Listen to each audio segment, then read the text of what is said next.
Shalom anak muda. Hari ini izinkan saya untuk sharing firman Tuhan tentang mengucap syukurlah dalam segala hal. Atau biasa saya bilang kekuatan dalam mengucap syukur. Seperti di Alkitab berkata 1 Tesalonika 5 ayat 18. Mengucap syukurlah dalam segala hal, sebab itulah yang dikehendaki Allah di dalam Kristus Yesus bagi kamu. Seringkali kita mengucap syukur ketika kita diberkati. Ketika kita diangkat tinggi sama Tuhan, ketika kita ada di tempat atas, dapat promosi Tuhan, dapat kemuliaan Tuhan.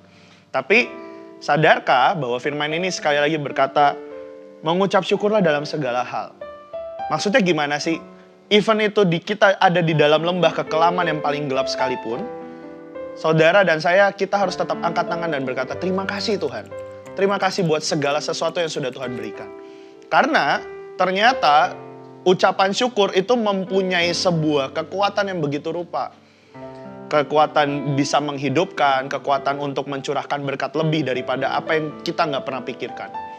Tapi saudara sadar dan harus tahu, harus tanam di dirimu untuk mengucap syukur dalam segala hal. Gampang atau susah? Mengucap syukur itu susah sebenarnya untuk orang-orang atau kita yang sedang merasakan di dalam lembah kekelaman. Untuk mengucap syukur, untuk ngangkat tangan dan berkata terima kasih Tuhan, ketika kita ada di dalam lembah kekelaman itu membuat hati kita tuh meronta-ronta. Banyak orang yang kecewa, banyak orang yang marah sebenarnya ketika Tuhan bawa kita di dalam lembah sekalipun. Tapi biar sekali lagi kita sama-sama belajar untuk mengucap syukurlah dalam segala hal. Karena itulah yang Tuhan kehendaki dalam hidup setiap kita. Saya mau tutup dengan satu kesaksian saya. Waktu itu keluarga saya lagi kehilangan mobil.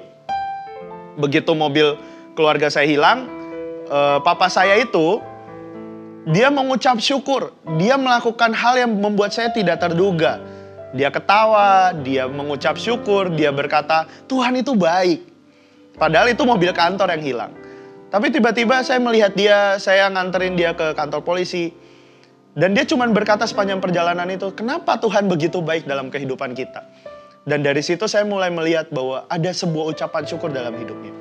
Dan anehnya, yang terjadi adalah dia nggak diomelin oleh bosnya.